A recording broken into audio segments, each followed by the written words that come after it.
What is going on, everybody? 7-1 Vikings, 4.5 game lead in the division. Packers and Bears just cannot stop losing games, and the Vikings can't stop winning them. 20-17. Another, perhaps the ugliest of the ugly wins.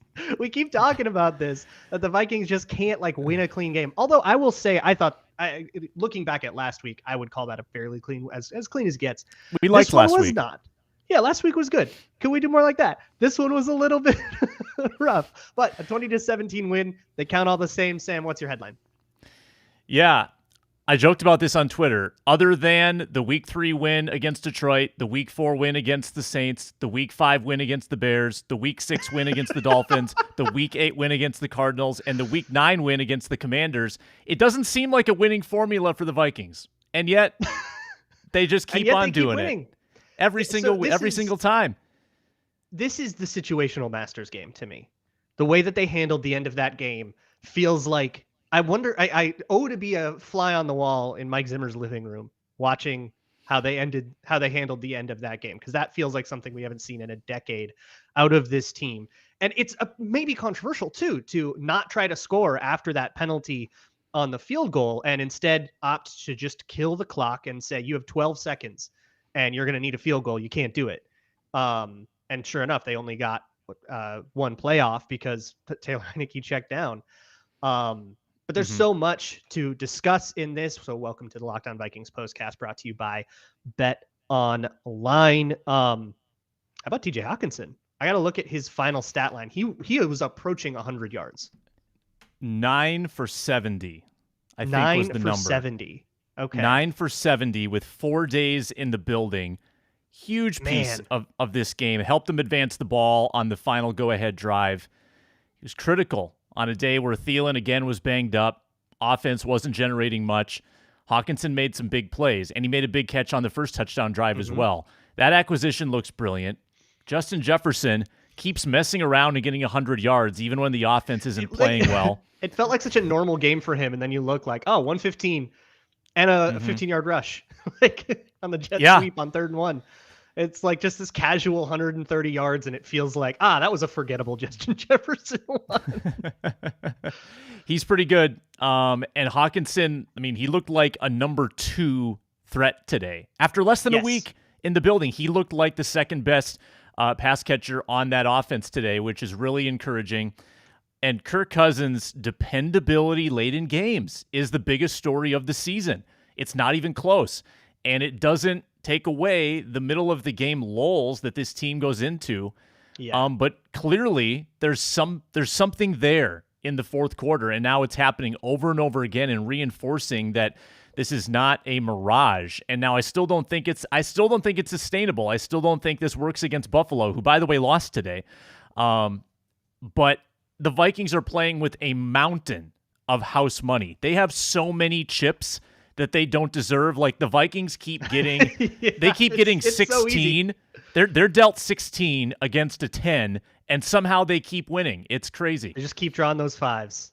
And some of that is earned, but some of it isn't. Although I will say, as much as you want to be like, well, Vikings got lucky. That penalty at the end was such a lucky break. Maybe the unluckiest possible thing in the entire world happened to the Vikings in this game.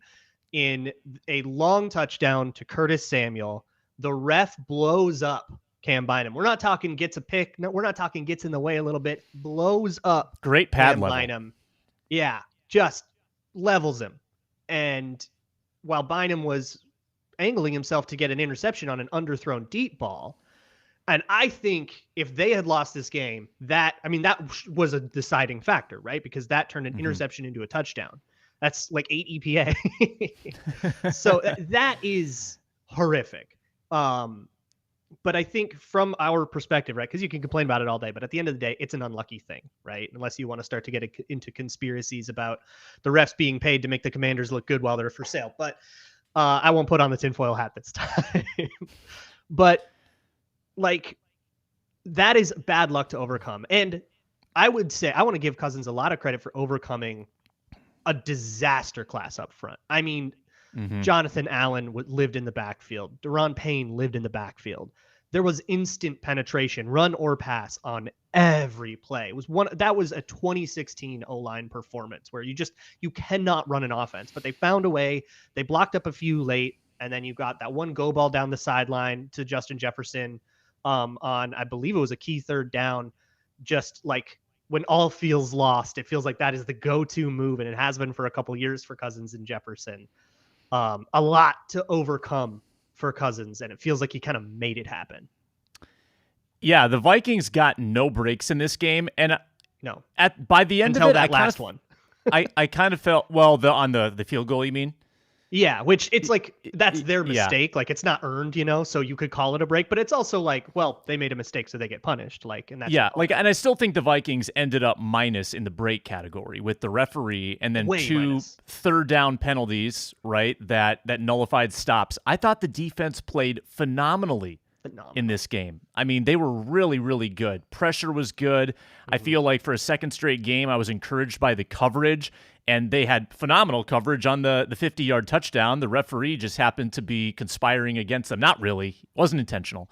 But it was a great defensive day. And in that sense, I do feel like the Vikings actually kind of deserved this victory, at least on that side of the ball. It felt like they had the Taylor Heineke pick coming, and that turned the game upside down. Harrison Smith getting them inside the 15. And then Dalvin Cook catching a legitimate one-hander. Not a pass, not a screen, not a screen. Post wheel. It was a legitimate route downfield, which I don't know how many times we've seen in his career. It's very few. Great throw by Cousins. Too. Unbelievable. Cousins threw some dimes. And in this game, I know he threw a pick. I did appreciate his occasional willingness to throw in tight windows. Yeah. It led to a lot of incompletions, and there were some balls off of hands that should have been caught. Thielen and Jefferson both had one. But to your point about Cousins hanging in, taking some shots, getting the wind knocked out, it seemed at one point, and making some really dynamite throws when it mattered. It ends up as like kind of a B grade Cousins performance in spite of the horrible middle stretch. Yeah, and that pick came at the end of the half.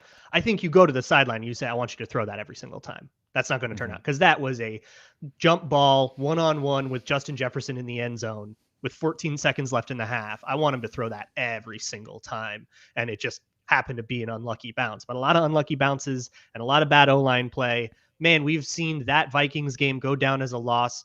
We've been watching that for 11 years. So to come away with a win there and to really pull it together in the fourth quarter, which it seems like that's just what they do. They just underachieve, and then the fourth quarter comes around and they go, okay, let's win this one.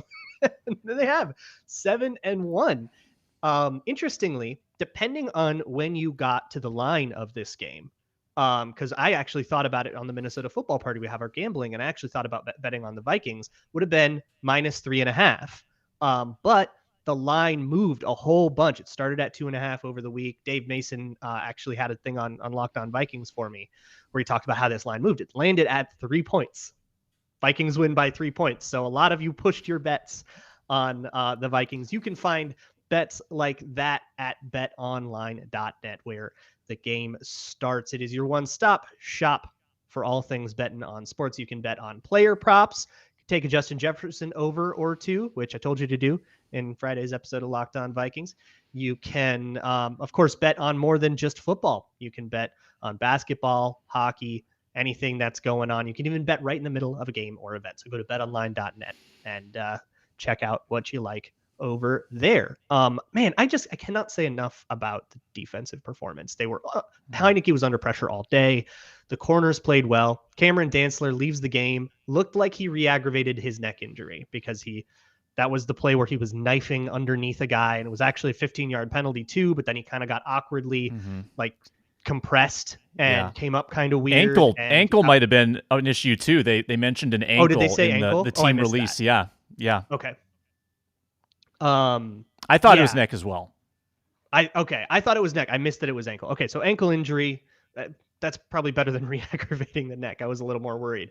But hey, a Caleb Evans coming in, making a great deflection one-on-one with Terry McLaurin. That's no picnic. And then making a whole bunch of run stops as the force, which was something that was big on his college tape. I don't know. What's your take on the secondary's performance all day?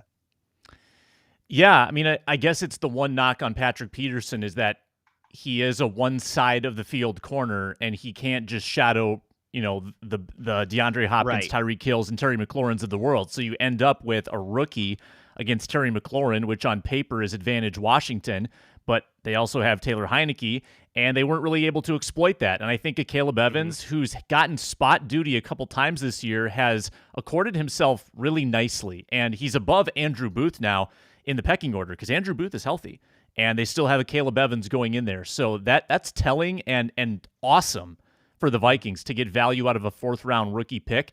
And in general, I thought the coverage was really solid. I mean, Heineke did what everyone said during the week. He's closing his eyes and he's throwing it downfield, and good things are happening. And that kind of happened again today. Obviously on the Samuel touchdown, a couple other times where he would extend plays all the way to the sideline and find someone downfield. And he's a very volatile quarterback. Kind of fun to watch, kind of nerve-wracking to watch if you're a Washington fan. And he's going to be mistake-prone. And he had the one fatal error in the fourth quarter.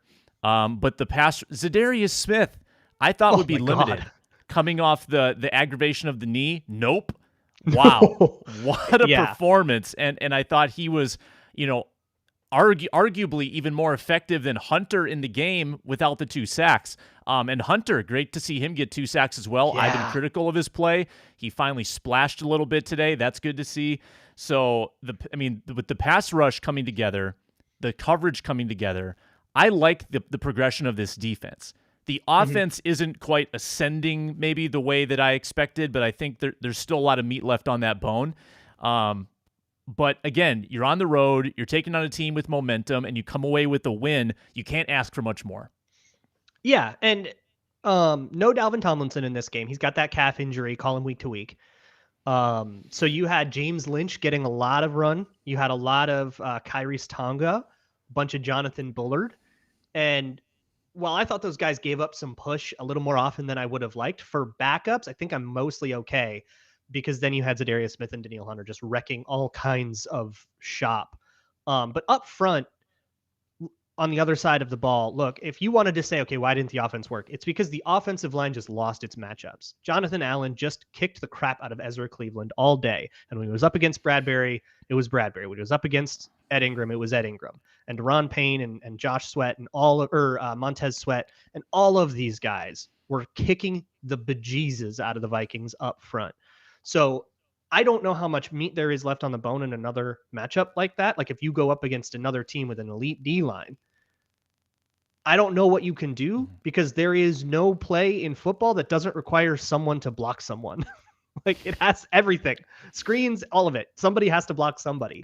And if you can't block, you just don't have an offense. And I think the Vikings figuring out a way to get those blocked up is what sort of sprung them in the end of the game. That would be what I think. And, looking at it as the week goes on, we'll look a little bit closer and see if there's anything a little bit more clever going on. But I do think it was just Ezra Cleveland finally won a rep, touchdown Vikings. It was a weird moment where Garrett Bradbury went down for a moment, and it kind of looked bad at the time. And I said, "Oh, that's a blow to the offensive line," because it felt like he was holding the interior of that line together with Cleveland and Ingram. And Ingram is losing far too many one-on-one matchups, Luke. It's not like he's getting exploited on stunts where they're just scheming it past him. Right, both of those things are true. But the one-on-one whiffs are really harmful. And that happened last week. It happened this week. And he is expanding his lead in pressures allowed amongst guards. And that's not a good thing. And the Vikings might have to evaluate that position. In fact, I think they need to evaluate that position when they have, this isn't, an untapped rookie waiting in the wings to try to get his first time ever. It's Chris Reed. Chris Reed is waiting for his chance, and he's played a lot in this league. So when you have that at your disposal, I feel like you have to play that card. That's a decision for this week. But that did kind of wreck things for the Vikings in the middle of this game. Run game was super underwhelming. I want to say it was 3 yards, 2.5 yards per carry. Cook 17 so for many 47. tackles for loss. Just so many immediate contact in the backfield. And that's first also downs. those same interior guys. Horrible. Yeah. They were like 1 yard per play on first down. Yeah, just horrible. So they're behind the chains all day, and then that's when you get the real offensive line problems. If you can get, I don't know if you're planning to get to a practice this week, Sam, but if you can keep a look on who is taking those first team reps, because that's going to be how this goes down. You're not just going to suddenly have, okay, Chris Reed is starting today. They're going to have him compete for a couple weeks to see, okay, is Chris Reed actually better, or does he just bring his own problems and those are worse? That's going to be how that should go down. So I'm really curious to see. I don't think they want to give up on a rookie in his first year. He's a rookie. That's going to have some struggles, but he's holding entire series hostage, and that it might be he's doing too much damage for this to be worth it for developing him. I think the best way to learn sometimes is by fire, but not if it's costing you so much. But I guess it's not costing them games because they're 7-1. And now Buffalo. And so the Vikings have a better record. 6-2. Imagine having 2 losses. Couldn't be my team. Guess the line. Let's guess the line. Let's do a little take a page from Bill Simmons' book. What do you think? I'm going to go Bills -6. I don't think the bettors are going to overreact. I think 10.5. 10.5? Yeah. Are we talking opening? And then maybe people slam the Vikings. I think it'll be. I don't think the bettors really believe. We were only favored by 3 against this Commanders team led by Taylor Heineke running their backup quarterback. We've been not favored a lot. And I actually think the Vikings have been pretty good against the spread. So I think the bettors have been underestimating the Vikings a bit. Packers were 11 when they went there last week. So maybe you're right. They'll be better than that. Okay, 8.5. They'll be better than the Packers. We'll see. Well, it might be even out right now, but we'll find out shortly. We'll talk about it on the football party tomorrow. Yeah, definitely. Bit of a special teams disaster, but not the worst. I mean, just some weird returns. Gave up a big kick return, but no misses, no blocks, no total messes, but also no turnovers. The Vikings had kind of been relying on special teams turnovers in a couple of these games. Didn't get any help from that, so that's another thing. It's like, okay, there's your regression, and then they still survived it. Like, that's the story to me. They survived regression. Luck went against them, and they survived it. Yeah, big kickoff return, not good.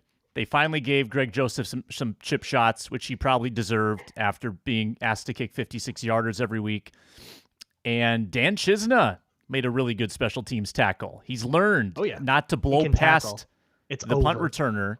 Yeah, if he figures this out, nobody is ever returning a kick again on punts. Yeah. The Danny Chiz. What a great note to end this Locked On Vikings postcast. You can find me and Sam on Mondays and Thursdays on the Minnesota Football Party right here on Locked On Minnesota Sports. You can find this postcast audio up on the Locked On Vikings podcast, where of course you can find me Monday through Friday, free and available on all platforms. We'll see y'all next time after the Bills game. This is the big one. We've been looking past these other games for like a month, looking at this Bills game. Should be a really fun little road trip. Hopefully they can get a good game out of that. For Sam Ekstrom, I am Luke Braun. See you all next time on the Locked On Vikings postcast.